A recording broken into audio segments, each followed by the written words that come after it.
Hello കൂട്ടുകാരെ, 5ാം ക്ലാസ്സിലെ കൊച്ചു കൂട്ടുകാർക്ക് ഈ വീഡിയോയിലോട്ട് സ്വാഗതം.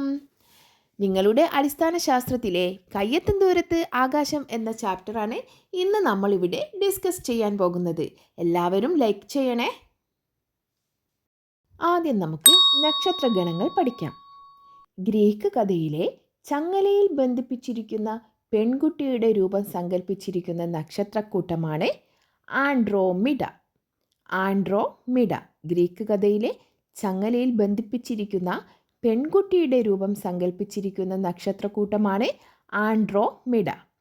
ഡിസംബർ മാസത്തിൽ കിഴക്കൻ ചക്രവാളത്തിൽ കാണുന്ന നക്ഷത്രഗണമാണ് വേട്ടക്കാരൻ. ഡിസംബർ മാസത്തിൽ, ഇപ്പോൾ നമുക്ക് ഡിസംബർ ആണല്ലോ, ഈ ഡിസംബർ മാസത്തിൽ കിഴക്കൻ ചക്രവാളത്തിൽ കാണുന്ന നക്ഷത്രഗണമാണ് വേട്ടക്കാരൻ. കൂട്ടുകാരെ, വേട്ടക്കാരൻ എന്ന നക്ഷത്രഗണത്തിന് ഓറിയോൺ എന്ന പേരുണ്ട്. ഈ പേര് ആരാണ് നൽകിയത്? ഗ്രീക്കുകാരാണ്. എന്തുകൊണ്ടാണ് അവർ ആ പേരിടാൻ കാരണം? ഗ്രീക്കുകാർ അവരുടെ ഐതിഹ്യത്തിലെ വേട്ടക്കാരനായ ഓറിയോണിൻ്റെ പേരാണ് വേട്ടക്കാരൻ എന്ന നക്ഷത്രഗണത്തിന് നൽകിയിരിക്കുന്നത്. അതുപോലെ തന്നെ ദൂരദർശിനിയുടെ സഹായമില്ലാതെ ഏപ്രിൽ മാസത്തിൽ വടക്കൻ ചക്രവാളത്തിൽ വ്യക്തമായി നിരീക്ഷിക്കാൻ കഴിയുന്ന നക്ഷത്രഗണമാണ് സപ്തർഷികൾ. എപ്പോഴാണ്? ഏപ്രിൽ മാസം. ദൂരദർശിനിയുടെ സഹായമില്ലാതെ ഏപ്രിൽ മാസത്തിൽ വടക്കൻ ചക്രവാളത്തിൽ വ്യക്തമായി നിരീക്ഷിക്കാൻ കഴിയുന്ന നക്ഷത്രഗണമാണ് സപ്തർഷികൾ. സപ്തർഷികൾ. എന്തുകൊണ്ടാണ് ഇതിന് സപ്തർഷികൾ എന്ന പേര് വന്നത്? 7 നക്ഷത്രങ്ങളെ വ്യക്തമായി കാണാവുന്നത് കൊണ്ടാണ് ഇതിന് സപ്തർഷികൾ എന്നു പേര് വന്നത്. വലിയ തവിയുടെ രൂപം സങ്കല്പിച്ച് യൂറോപ്യൻ രാജ്യങ്ങളിൽ സപ്തർഷികൾ അറിയപ്പെടുന്നത് ബിഗ് ഡിപ്പർ എന്നാണ്. അപ്പോൾ യൂറോപ്യൻ രാജ്യങ്ങളിൽ സപ്തർഷികൾ അറിയപ്പെടുന്നത് Big Dipper. Big Dipper. Ursa Major എന്ന നക്ഷത്രഗണത്തിൻ്റെ ഭാഗമായി കാണപ്പെടുന്ന നക്ഷത്രഗണമാണ് സപ്തർഷികൾ. അർസ മേജർ എന്ന നക്ഷത്രഗണത്തിൻ്റെ ഭാഗമായി കാണപ്പെടുന്ന നക്ഷത്രഗണമാണ് സപ്തർഷികൾ. പണ്ട് നക്ഷത്രങ്ങളെ നിരീക്ഷിച്ചവർ അടുത്തടുത്തുള്ള നക്ഷത്രങ്ങളെ കൂട്ടിച്ചേർത്ത് രൂപങ്ങൾ സങ്കല്പിച്ചതും അതത് പ്രദേശങ്ങളിലെ ഐതിഹ്യങ്ങളിലെ കഥാപാത്രങ്ങളുടെ പേരുകൾ നൽകിയതും നക്ഷത്രങ്ങളെ വേഗത്തിൽ തിരിച്ചറിയാൻ വേണ്ടിയായിരുന്നു. നെക്സ്റ്റ്, പ്രാചീന കാലത്ത് നക്ഷത്ര നിരീക്ഷണം നടത്താനുള്ള കാരണങ്ങൾ എന്തൊക്കെയാണ്? കൂട്ടുകാർക്ക് അറിയാമോ? അറിയാമെങ്കിൽ ഒന്ന് കമൻറ്റിൽ അറിയിക്കണേ. പ്രാചീന കാലത്ത് നക്ഷത്ര നിരീക്ഷണം നടത്താനുള്ള കാരണങ്ങൾ 3-4 കാരണങ്ങൾ ഞാനിവിടെ പറയാം. ദിക്കറിയാൻ, കാലാവസ്ഥാ പ്രവചനത്തിന്, സഞ്ചാരത്തിന്, ആഘോഷങ്ങൾക്ക്, കാർഷിക പ്രവർത്തനങ്ങൾക്ക്. നക്ഷത്രഗണവുമായി ബന്ധപ്പെട്ട കഥകളിലെ യഥാർത്ഥം അന്വേഷിച്ചവർ അറിയപ്പെട്ടത് ജ്യോതിശാസ്ത്രജ്ഞർ എന്നാണ്. നക്ഷത്രഗണവുമായി ബന്ധപ്പെട്ട കഥകളിലെ യഥാർത്ഥം അന്വേഷിച്ചവർ അറിയപ്പെട്ടത് ജ്യോതിശാസ്ത്രജ്ഞർ. പ്രധാന ജ്യോതിശാസ്ത്രജ്ഞന്മാർ ആരൊക്കെയാണെന്ന് നിങ്ങൾക്കറിയാമോ? ആരൊക്കെയാ? Galileo, Copernicus, Isaac Newton, Albert Einstein, Stephen Hawking. Galileo, Copernicus, Isaac Newton, Albert Einstein, Stephen Hawking. ഇന്ത്യയിലെ പ്രധാന ജ്യോതിശാസ്ത്രജ്ഞരാണ് ആര്യഭടനും ഭാസ്കരാചാര്യരും. ആര്യഭടനും ഭാസ്കരാചാര്യരും ഇന്ത്യയിലെ പ്രധാന ജ്യോതിശാസ്ത്രജ്ഞരാണ്. അടുത്ത നമുക്ക് ബഹിരാകാശത്തെക്കുറിച്ച് പഠിക്കാം. എന്താണ് ബഹിരാകാശം? ഭൂമിയുടെ അന്തരീക്ഷത്തിന് പുറത്തുള്ള വായുരഹിതമായ സ്ഥലമാണ് ബഹിരാകാശം. ഭൂമിയുടെ അന്തരീക്ഷത്തിന് പുറത്തുള്ള വായുരഹിതമായ സ്ഥലമാണ് ബഹിരാകാശം. മരങ്ങൾ വളർന്നു നിൽക്കുന്നതും പക്ഷികളും വിമാനങ്ങളും പറക്കുന്നതും മേഘങ്ങൾ ഒഴുകി നീങ്ങുന്നതും ഭൂമിയുടെ അന്തരീക്ഷത്തിലാണ്. ഇതിന് പുറത്തുള്ള വായുരഹിതമായ സ്ഥലമാണ് ബഹിരാകാശം. ചന്ദ്രനും സൂര്യനും നക്ഷത്രവും ഒക്കെ ബഹിരാകാശത്താണ് ഉള്ളത്. ഇത് കൂട്ടുകാർക്ക് അറിയാമല്ലോ. ഭൂമിയിൽ നിന്ന് നോക്കുമ്പോൾ എല്ലാ ആകാശഗോളങ്ങളും ഒരേ പ്രതലത്തിലാണെന്ന് തോന്നുമെങ്കിലും യഥാർത്ഥത്തിൽ ഒരേ പ്രതലത്തിലല്ല ഉള്ളത്. ആകാശ നിരീക്ഷണത്തിന് സഹായിക്കുന്ന സോഫ്റ്റ്വെയറുകൾ ഏതൊക്കെയാ? K-star, Stellarium. K-star, Stellarium. ബഹിരാകാശത്ത് നിന്ന് തന്നെ നിരീക്ഷണങ്ങൾ നടത്താനും പരീക്ഷണങ്ങൾ ചെയ്യാനുമായി ബഹിരാകാശത്ത് ഒരുക്കിയ പരീക്ഷണശാലയാണ് ബഹിരാകാശ നിലയം. എന്താണ് ബഹിരാകാശ നിലയം?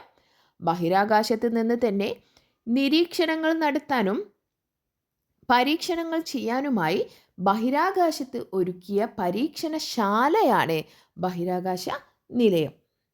പരീക്ഷണങ്ങൾക്കും മറ്റുമായി ബഹിരാകാശ നിലയത്തിൽ എത്തുന്നവർക്ക് നേരിടേണ്ടി വരുന്ന പ്രശ്നങ്ങൾ അല്ലെങ്കിൽ അതിൻ്റെ സവിശേഷതകൾ എന്തൊക്കെയാണ്? അവിടെ എന്തൊക്കെയില്ല? വായുവില്ല, ജലമില്ല, ഭാരം അനുഭവപ്പെടുന്നില്ല. ബഹിരാകാശത്ത് വായുവുമില്ല, ജലവുമില്ല, ഭാരവും അനുഭവപ്പെടില്ല. ഇനി നമുക്ക് ഓരോ രാജ്യത്തിൻ്റെയും ബഹിരാകാശ ഏജൻസികളുടെ പേരുകൾ നോക്കാം. America NASA, Russia Roscosmos, Japan JAXA, Europe ESA, Canada CSA. America NASA, Russia Roscosmos, Japan JAXA, Europe ESA, Canada CSA. ഈ അമേരിക്കയുടെയും റഷ്യയുടെയും ജപ്പാന്റെയും യൂറോപ്പിൻ്റെയും കാനഡയുടെയും ബഹിരാകാശ ഏജൻസികളുടെ കൂട്ടായ പ്രവർത്തനത്തിൻ്റെ ഫലമായി സ്ഥാപിതമായതാണ് അന്താരാഷ്ട്ര ബഹിരാകാശ നിലയം അഥവാ ISS. അന്താരാഷ്ട്ര ബഹിരാകാശ നിലയം ഭൂമിയിൽ നിന്ന് ഏകദേശം 420 കിലോമീറ്റർ ഉയരത്തിൽ ഭൂമിയെ ചുറ്റുന്നു. എത്ര ഉയരത്തിലാണ്? 420 കിലോമീറ്റർ ഉയരത്തിലാണ് അന്താരാഷ്ട്ര ബഹിരാകാശ നിലയം ഭൂമിയെ ചുറ്റുന്നത്. 92.68 മിനിറ്റിനുള്ളിൽ ഭൂമിയെ ചുറ്റിയുള്ള ഒരു പരിക്രമണം പൂർത്തിയാക്കുന്നു. അതിനാൽ ഒരു ദിവസം 16 തവണ അന്താരാഷ്ട്ര ബഹിരാകാശ നിലയം ഭൂമിയെ ചുറ്റുന്നു. ഒരു ദിവസം 16 തവണ ഭൂമിയെ ചുറ്റുന്നു. ഇനി നമുക്ക് ബഹിരാകാശ നിലയത്തിൻ്റെ സേവനങ്ങൾ നോക്കാം. ജ്യോതിശാസ്ത്രം, കാലാവസ്ഥാശാസ്ത്രം, ഭൗതിക ശാസ്ത്രം തുടങ്ങിയ വിവിധ ശാസ്ത്ര മേഖലകളിൽ ശാസ്ത്രീയ ഗവേഷണം നടത്തുന്നു. ബഹിരാകാശ പേടകങ്ങളും ഉപകരണങ്ങളും പരിശോധിക്കുന്നതിനും അറ്റകുറ്റപ്പണികൾക്കും ഉപയോഗിക്കാം. ഭാവിയിൽ ചന്ദ്രനിലേക്കും ചൊവ്വയിലേക്കുമുള്ള ദീർഘകാല ദൗത്യങ്ങളുടെ ഇടത്താവളമായി ഉപയോഗിക്കാം. ലോകത്തിലെ ഏറ്റവും ആദ്യത്തെ ബഹിരാകാശ നിലയം സോവിയറ്റ് യൂണിയൻ 1971 ഏപ്രിൽ 19 നിക്ഷേപിച്ച സെല്യൂട്ട് 1 ആണ്. അമേരിക്കയുടെ ആദ്യത്തെ ബഹിരാകാശ നിലയം 1973 സ്കൈലാബ്, നാസ വിക്ഷേപിച്ച സ്കൈലാബാണ്. 1986 മുതൽ 2001 വരെ പ്രവർത്തനക്ഷമമായിരുന്ന മിർ സോവിയറ്റ് യൂണിയൻ്റെ ബഹിരാകാശ നിലയമായിരുന്നു. സോവിയറ്റ് യൂണിയൻ്റെ മറ്റൊരു ബഹിരാകാശ നിലയമായിരുന്നു മിർ. ഇപ്പോൾ അത് പ്രവർത്തനരഹിതമാണ്. അത് 1986 മുതൽ 2001 വരെയായിരുന്നു പ്രവർത്തനക്ഷമമായിരുന്നത്. ഈ മിറിനെയാണ് അന്താരാഷ്ട്ര ബഹിരാകാശ നിലയത്തിൻ്റെ മുൻഗാമി എന്ന് അറിയപ്പെടുന്നത്. ഇതുതന്നെയാണ് ആദ്യത്തെ മോഡുലാർ ബഹിരാകാശ നിലയം. മിറാണ് ആദ്യത്തെ മോഡുലാർ ബഹിരാകാശ നിലയം. ഇനി ചൈനയുടെ ബഹിരാകാശ നിലയങ്ങൾ ഏതാണ്? ടിയാൻഗോങ് സ്റ്റേഷനുകളാണ്. ടിയാൻഗോങ് സ്റ്റേഷനുകൾ. ഈ സ്റ്റേഷൻ്റെ ആദ്യ മൊഡ്യൂളായ ടിയാൻ ഹെ കോർ മൊഡ്യൂൾ 2021 സമാരംഭിച്ചു. നെക്സ്റ്റ് ചന്ദ്രൻ. രാത്രികാലങ്ങളിൽ ആകാശത്ത് ഏറ്റവും തെളിഞ്ഞും വലുതുമായി കാണപ്പെടുന്ന ആകാശഗോളമാണ് ചന്ദ്രൻ. ഭൂമിയുടെ ഏക ഉപഗ്രഹമാണ് ചന്ദ്രൻ. ഭൂമിയുടെ ഏറ്റവും അടുത്ത് സ്ഥിതി ചെയ്യുന്ന ആകാശഗോളമാണ് ചന്ദ്രൻ. ഭൂമിയിൽ നിന്ന് ചന്ദ്രനിലേക്കുള്ള അകലം 3.84 ലക്ഷം കിലോമീറ്ററാണ്. ഭൂമിയിൽ നിന്ന് ചന്ദ്രനിലേക്കുള്ള അകലം 3.84 ലക്ഷം കിലോമീറ്ററാണ്. സൂര്യപ്രകാശം ചന്ദ്രനിൽ തട്ടി പ്രതിഫലിക്കുന്നതാണ് ചന്ദ്രൻ്റെ പ്രകാശമായി നാം കാണുന്നത്. അല്ലാതെ ചന്ദ്രൻ സ്വയം പ്രകാശിക്കുന്നില്ല. സൂര്യപ്രകാശം ചന്ദ്രനിൽ തട്ടി പ്രതിഫലിപ്പിക്കുന്നതാണ് നമ്മൾ ചന്ദ്രനിൽ കാണുന്ന നിലാവ്. ചന്ദ്രൻ്റെ മറ്റ് പ്രത്യേകതകളാണ്: ഗോളാകൃതിയാണ്, സ്വയം പ്രകാശിക്കുന്നില്ല, ഭൂമിയുടെ പ്രകൃതിദത്ത ഉപഗ്രഹമാണ്, സ്വയം തിരിയുന്നു, ഭൂമിയെ പരിക്രമണം ചെയ്യുന്നു. അടുത്ത നമുക്ക് നക്ഷത്രത്തിൻ്റെ പ്രത്യേകതകൾ നോക്കാം. നക്ഷത്രം പ്രകൃതിയാലുള്ളതാണ്, സ്വയം പ്രകാശിക്കുന്നു, ഭൂമിയിൽ നിന്ന് നോക്കുമ്പോൾ മിന്നിത്തിളങ്ങുന്നതായി തോന്നുന്നു. നെക്സ്റ്റ് ഗ്രഹങ്ങൾ പ്രകൃതിയാലുള്ളതാണ്, സ്വയം പ്രകാശിക്കുന്നില്ല. നക്ഷത്രങ്ങളിൽ നിന്നുള്ള പ്രകാശം ഗ്രഹങ്ങളിൽ പ്രതിഫലിക്കുന്നത് കൊണ്ട് പ്രകാശിക്കുന്നതായി തോന്നുന്നു. അത് ചില സമയങ്ങളിൽ നമുക്ക് പ്രകാശിക്കുന്നതായി തോന്നുന്നു. ഭൂമിയിൽ നിന്ന് നോക്കുമ്പോൾ മിന്നിത്തിളങ്ങാതെ കാണുന്നു. ഗ്രഹങ്ങൾ ഭൂമിയിൽ നിന്ന് നോക്കുമ്പോൾ മിന്നിത്തിളങ്ങാതെ കാണുന്നു. നെക്സ്റ്റ് ഉപഗ്രഹം പ്രകൃതിയാലുള്ളതും മനുഷ്യനിർമ്മിതവുമുണ്ട്. സ്വയം പ്രകാശിക്കുന്നില്ല. നക്ഷത്രങ്ങളിൽ നിന്നുള്ള പ്രകാശം ഉപഗ്രഹങ്ങളിൽ പ്രതിഫലിക്കുന്നത് കൊണ്ട് പ്രകാശിക്കുന്നതായി തോന്നുന്നു.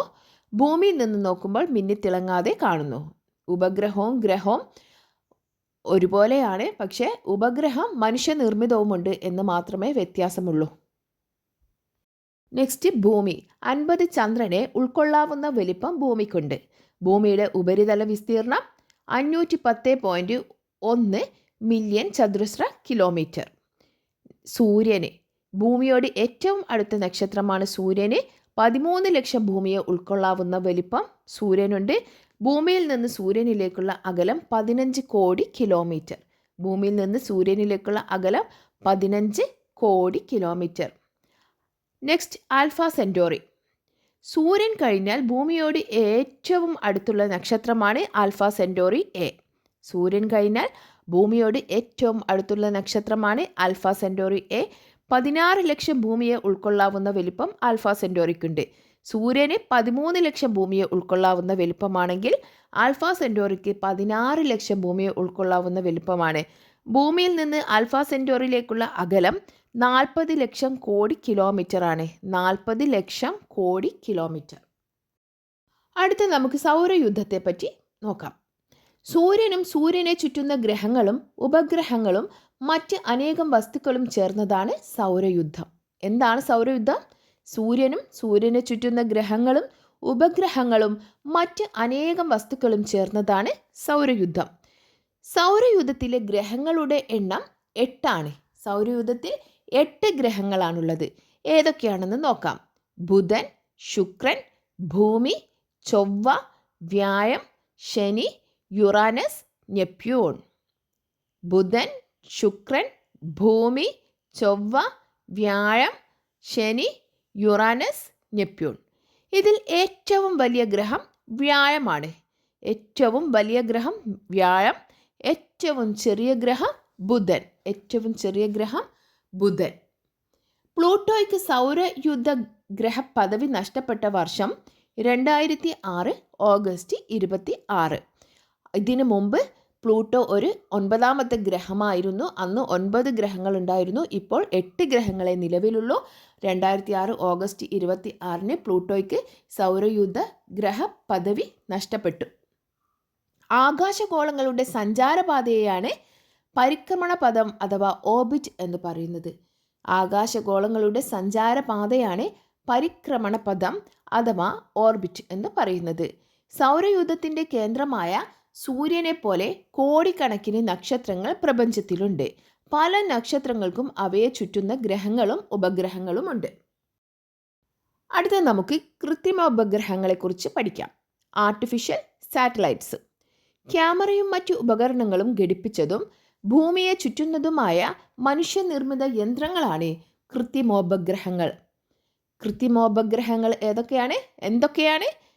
ക്യാമറയും മറ്റു ഉപകരണങ്ങളും ഘടിപ്പിച്ചതും ഭൂമിയെ ചുറ്റുന്നതുമായ മനുഷ്യനിർമ്മിത യന്ത്രങ്ങളാണ് കൃത്രിമോപഗ്രഹങ്ങൾ. കൃത്രിമോപഗ്രഹങ്ങളാണ് GPS പോലുള്ള സേവനങ്ങൾ ലഭ്യമാക്കുന്നത്. GPS-ൻ്റെ ഫുൾ ഫോം എന്താ? Global positioning system. Global positioning system. കൃത്രിമ ഉപഗ്രഹങ്ങൾ നൽകുന്ന സേവനങ്ങൾ ഏതൊക്കെയാണെന്ന് നമുക്ക് നോക്കാം.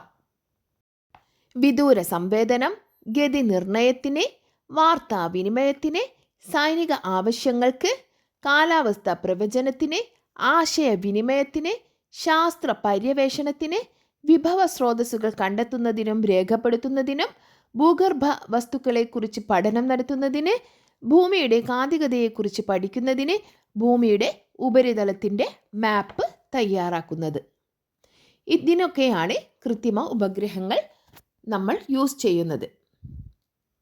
ഇനി നമുക്ക് ഗ്ലോബൽ പൊസിഷനിങ് സിസ്റ്റത്തെക്കുറിച്ച് എന്താണെന്ന് നോക്കാം. ഒരു സ്ഥലത്തിൻ്റെയോ വസ്തുവിൻ്റെയോ സ്ഥാനം വിദൂരമായി തിരിച്ചറിയാൻ സഹായിക്കുന്ന ഒരു ഉപഗ്രഹ നാവിഗേഷൻ സംവിധാനമാണ് ഗ്ലോബൽ പൊസിഷനിംഗ് സിസ്റ്റം.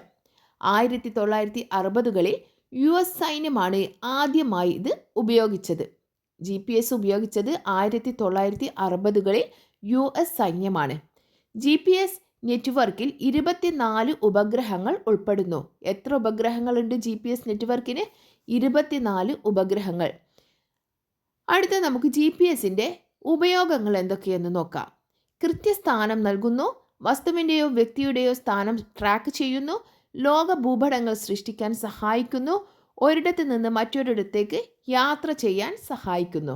കൃത്യസ്ഥാനം നൽകുന്നു, വസ്തുവിൻ്റെയോ വ്യക്തിയുടെയോ സ്ഥാനം ട്രാക്ക് ചെയ്യുന്നു, ലോക ഭൂപടങ്ങൾ സൃഷ്ടിക്കാൻ സഹായിക്കുന്നു, ഒരിടത്ത് നിന്ന് മറ്റൊരിടത്തേക്ക് യാത്ര ചെയ്യാൻ സഹായിക്കുന്നു. GPS-ന് സമാനമായ ഇന്ത്യൻ സംവിധാനമാണ് IRNSS. ഇതിൻ്റെ full form Indian regional navigation satellite system. Indian regional navigation satellite സിസ്റ്റമാണ് IRNSS. ഇന്ത്യ വികസിപ്പിച്ച ഒരു സ്വതന്ത്ര പ്രാദേശിക ഗതി നിർണയ സംവിധാനമാണ് IRNSS. ഇനി നമുക്ക് ഇന്ത്യയുടെ ആദ്യത്തെ കൃത്രിമ ഉപഗ്രഹം ഏതാണെന്ന് നോക്കാം. ഏതാണ്? ആര്യഭട്ട. അത് എന്നാണ് വിക്ഷേപിച്ചത്? 1975 ഏപ്രിൽ 19 ആര്യഭട്ട വിക്ഷേപിച്ചത്. ഇന്ത്യൻ നാഷണൽ സാറ്റലൈറ്റ് സിസ്റ്റത്തിൻ്റെ ഭാഗമായ ഇൻസാറ്റ് 1A എന്ന ആശയവിനിമയ ഉപഗ്രഹം വിക്ഷേപിച്ചത് 1982 ഏപ്രിൽ 10. 1982 ഏപ്രിൽ 10. ഇനി നമുക്ക് ഇന്ത്യയുടെ കൃത്രിമ ഉപഗ്രഹങ്ങൾ ഏതാണെന്നും അതിൻ്റെ ഉപയോഗം എന്താണെന്നും നോക്കാം. ഇൻസാറ്റ് എന്ന കൃത്രിമ ഉപഗ്രഹം വാർത്താവിനിമയത്തിനാണ് യൂസ് ചെയ്യുന്നത്.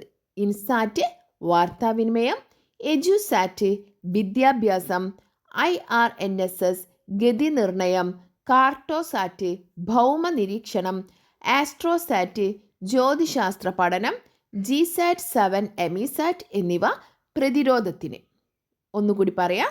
ഇൻസാറ്റ് വാർത്താവിനിമയം, എജുസാറ്റ് വിദ്യാഭ്യാസം, IRNSS ഗതി നിർണയം, കാർട്ടോസാറ്റ് ഭൗമ നിരീക്ഷണം, ആസ്ട്രോസാറ്റ് ജ്യോതിശാസ്ത്ര പഠനം, GSAT 7 ആൻഡ് എമിസാറ്റ് പ്രതിരോധം. കൂട്ടുകാർക്കൊക്കെ റോക്കറ്റുകൾ ഇഷ്ടമല്ലേ? ഇനി നമുക്ക് റോക്കറ്റുകളെ കുറിച്ച് പഠിക്കാം. ഉപഗ്രഹങ്ങളെയും ബഹിരാകാശ പേടകങ്ങളെയും ബഹിരാകാശത്ത് എത്തിക്കാൻ ഉപയോഗിക്കുന്ന പേടകങ്ങളാണ് റോക്കറ്റുകൾ. ഉപഗ്രഹങ്ങളെയും ബഹിരാകാശ പേടകങ്ങളെയും ബഹിരാകാശത്ത് എത്തിക്കാൻ ഉപയോഗിക്കുന്ന പേടകങ്ങളാണ് റോക്കറ്റുകൾ. ഇന്ത്യയുടെ ആദ്യത്തെ റോക്കറ്റാണ് നൈക് അപ്പാച്ചെ. ഇന്ത്യയുടെ ആദ്യ സ്വകാര്യ റോക്കറ്റാണ് വിക്രം S. ഇന്ത്യയുടെ ആദ്യ സ്വകാര്യ റോക്കറ്റാണ് വിക്രം S. റോക്കറ്റ് വിക്ഷേപണം നടത്തുന്നത് ചില പ്രത്യേക കേന്ദ്രങ്ങളിൽ നിന്നാണ്. അപ്പോൾ നമ്മുടെ ഇന്ത്യയിൽ റോക്കറ്റ് വിക്ഷേപണം നടത്തുന്ന കേന്ദ്രങ്ങളാണ് തുമ്പ റോക്കറ്റ് വിക്ഷേപണ കേന്ദ്രം. എവിടെയാണ് തുമ്പ റോക്കറ്റ് വിക്ഷേപണ കേന്ദ്രം? നമ്മുടെ സ്വന്തം തിരുവനന്തപുരത്താണ്. Next Satish Dhawan space centre. ഇനി നമുക്ക് തുമ്പ റോക്കറ്റ് വിക്ഷേപണ കേന്ദ്രത്തെക്കുറിച്ച് പഠിക്കാം. ഇന്ത്യയിലെ ആദ്യത്തെ റോക്കറ്റ് വിക്ഷേപണ കേന്ദ്രമാണ് തുമ്പ. കേരളത്തിൽ തിരുവനന്തപുരം ജില്ലയിൽ സ്ഥിതി ചെയ്യുന്നു. 1963 നവംബർ 21 സ്ഥാപിതമായി. ഭൂമിയുടെ കാന്തിക ഭൂമധ്യരേഖയ്ക്ക് സമീപത്താണ് ഇതിൻ്റെ സ്ഥാനം. തുമ്പ ഇക്വറ്റോറിയൽ റോക്കറ്റ് ലോഞ്ചിങ് സ്റ്റേഷൻ എന്ന് അറിയപ്പെടുന്നു. തുമ്പ ഇക്വറ്റോറിയൽ റോക്കറ്റ് ലോഞ്ചിങ് സ്റ്റേഷൻ എന്നാണ് തുമ്പ റോക്കറ്റ് വിക്ഷേപണ കേന്ദ്രം അറിയപ്പെടുന്നത്. വിക്രം സാരാഭായിയുടെ ഓർമ്മയ്ക്കായി 1972 വിക്രം സാരാഭായ് സ്പേസ് സെൻറ്റർ എന്ന പേര് നൽകി. വിക്രം സാരാഭായിയുടെ ഓർമ്മയ്ക്കായി 1972 വിക്രം സാരാഭായ് സ്പേസ് സെൻറ്റർ എന്ന പേര് തുമ്പ റോക്കറ്റ് വിക്ഷേപണ കേന്ദ്രത്തിന് നൽകി. ഇതിനെ ചുരുക്കി VSSC എന്നും അറിയപ്പെടുന്നു. Next Satish Dhawan space centre. ആന്ധ്രാപ്രദേശിലെ ശ്രീഹരിക്കോട്ടയിൽ സ്ഥിതി ചെയ്യുന്നു.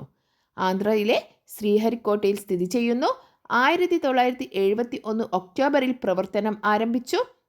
2 വിക്ഷേപണ തറകളുണ്ട്. ഇപ്പോൾ ഇന്ത്യയുടെ ഉപഗ്രഹ വിക്ഷേപണം ഇവിടെയാണ് നടക്കുന്നത്. ഇപ്പോൾ ഉപഗ്രഹ വിക്ഷേപണം എവിടെ നിന്നാണ് നടക്കുന്നത്? സതീഷ് ധവാൻ സ്പേസ് സെൻറ്റർ എവിടെയാണത്? ആന്ധ്രയിലെ ശ്രീഹരിക്കോട്ടയിൽ.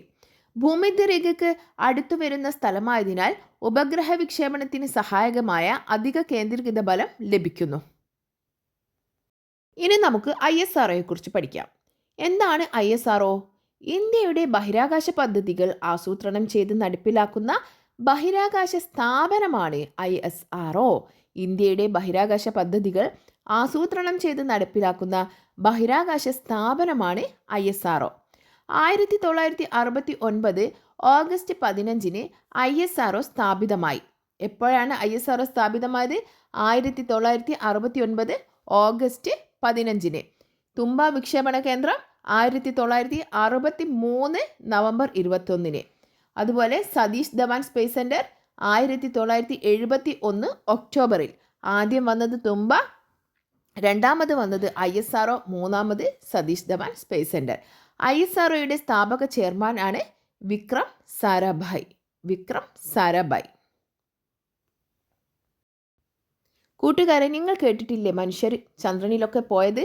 അപ്പോൾ ആദ്യമായി മനുഷ്യൻ എപ്പോഴാണ് ചന്ദ്രനിലെത്തിയത്? 1969 ജൂലൈ 21 ആദ്യമായി മനുഷ്യൻ ചന്ദ്രനിൽ കാലുകുത്തിയത്. 1960 മുതൽ നടന്ന നിരന്തരമായ ഗവേഷണങ്ങളുടെ ഫലമായാണ് ചന്ദ്രനിലെത്താൻ സാധിച്ചത്. ആദ്യമായി ചന്ദ്രനിലെത്തിയ ബഹിരാകാശ സഞ്ചാരികളാണ് Neil Armstrong, Edwin Aldrin. American ബഹിരാകാശ ഗവേഷണ സ്ഥാപനമായ നാസയുടെ അപ്പോളോ 11 എന്ന ചാന്ദ്ര പര്യവേക്ഷണ പേടകമാണ് മനുഷ്യനെ ആദ്യമായി ചന്ദ്രനിലെത്തിച്ചത്.